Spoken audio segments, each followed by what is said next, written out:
The international criminal drama from NBC ended on July 13th after 10 seasons and 218 episodes. The run of The Blacklist is now over. On Thursday, July 13th, the popular NBC investigative series came to an end. The Blacklist, a crime drama produced by crime powerhouse John Bokenkamp of Taking Lives in the Call, followed ex-fugitive Raymond Reddington, James Spader, who turned himself in with his own list of the most wanted fugitives, on the condition that he receive immunity, and that he only speak with FBI rookie Elizabeth Liz Keene. Red returned to his agreement with the FBI to find the blacklist offenders in Liz's honor, after her stunning murder by a vengeance-hungry hitman in Season 8. The committee's activities under Harold Cooper, as well as Red's own illegal activity, were soon, however, called into doubt. Red was formally invited by the task force of Congressman Arthur Hudson towards the conclusion of Season 10. Nevertheless, Red was forced to flee after this, breaking off contact with the FBI and avoiding capture. Red's escape was one last flourish for the Blacklist, a program focused on criminal cat and mouse games. Red's intimate personal relationships with several task force members,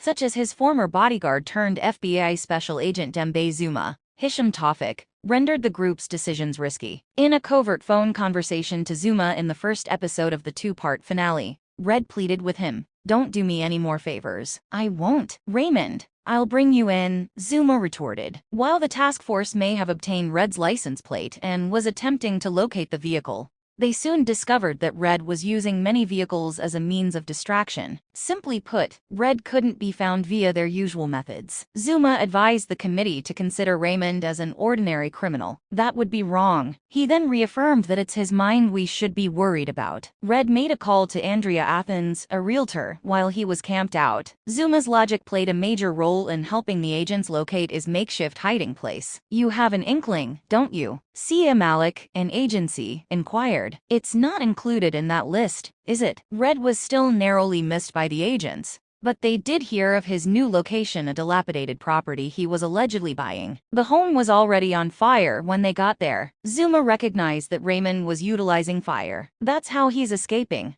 Always one step ahead. Red got out of the fire engine and sped off in a taxi. Congressman Hudson was more suspicious of his team's motives. As the task force continued to be in disarray, he questioned, "How many times do we have to fail before we admit there's a reason he's always one step ahead?" After some time, Hudson discovered that a call had been placed to a burner phone before to the chase, confirming his initial belief that Red had been informed. Red had just two alternatives, according to Zuma: ascend via jet or go via boat. Once the team had their eyes set on Tillman's Wharf, Hudson ordered that Zuma be brought in to be interrogated. Cooper retaliated, and they decided that he may be questioned en route. Zuma found that Red had destroyed the Great Shirley after he arrived at the port. Zuma was taken into custody for aiding and abetting a fugitive, before they could locate the boat, though. The congressman said, "Hope he washed his hands." Red drove off unharmed while announcing that he had sunk the Great Shirley, as he stepped off a smaller boat. Cooper barged into the interrogation room demanding to meet with Zuma, and promptly confessed to having told Red. He said, "Raymond is gone. There will be accountability for someone on this task force. I should be doing it." And he was right. Red was about to leave the country even though he was aware of Zuma's detention. When Zuma was ultimately taken away for interrogation,